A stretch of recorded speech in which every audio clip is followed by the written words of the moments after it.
ବର୍ଷାର ତାଣ୍ଡବ ପରେ ଏବେ ଉବୁଡୁବୁ ହେଉଛି ଦୁବାଇ ସହର। ଏହି ମରୁଭୂମି ସହରରେ କେବଳ ଗୋଟିଏ ଦିନରେ ଏତେ ପରିମାଣରେ ବର୍ଷା ହୋଇଛି ଯେ ଯାହାକି ବର୍ଷକର ରେକର୍ଡକୁ ଭାଙ୍ଗି ଦେଇଛି। ରାସ୍ତାଘାଟ ଠାରୁ ଆରମ୍ଭ କରି ଆନ୍ତର୍ଜାତୀୟ ବିମାନ ବନ୍ଦର ସବୁ ଏବେ ଜଳମଗ୍ନ ହୋଇଛି। ଅଦିନିଆ ବର୍ଷା ଯୋଗୁଁ ସହରର ମୁଖ୍ୟ ରାସ୍ତାଘାଟରେ ପାଣି ଲହଡ଼ି ଭାଙ୍ଗୁଛି।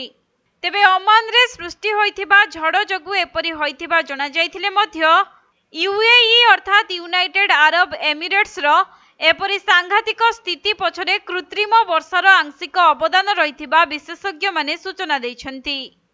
ତେବେ ୟୁଏଇ ମୁଖ୍ୟତଃ ବିଶ୍ୱର ଉତ୍ତପ୍ତ ସହର ମଧ୍ୟରୁ ଅନ୍ୟତମ। ଏଠାରେ ପାଣିର ଘୋର ଅଭାବ ମଧ୍ୟ ପରିଲକ୍ଷିତ ହୋଇଥାଏ। ଏଥିସହିତ ଖରାଦିନେ ଏଠାକାର ତାପମାତ୍ରା 50 ଡିଗ୍ରୀ ଅତିକ୍ରମ କରିଯାଏ। ଏହିସବୁ ପ୍ରତିକୂଳ ପରିସ୍ଥିତିର ମୁକାବିଲା କରିବା ପାଇଁ କ୍ଲାଉଡ୍ ସିଡିଂ ବା କୃତ୍ରିମ ବର୍ଷା ଟେକ୍ନୋଲୋଜିକୁ ବ୍ୟବହାର କରାଯାଇଥାଏ। ମରୁଭୂମି ଦେଶରେ ବର୍ଷାର ପରିମାଣକୁ ବୃଦ୍ଧି କରିବାକୁ ଏପରି ଟେକ୍ନୋଲୋଜିକୁ ବ୍ୟବହାର କରାଯାଏ।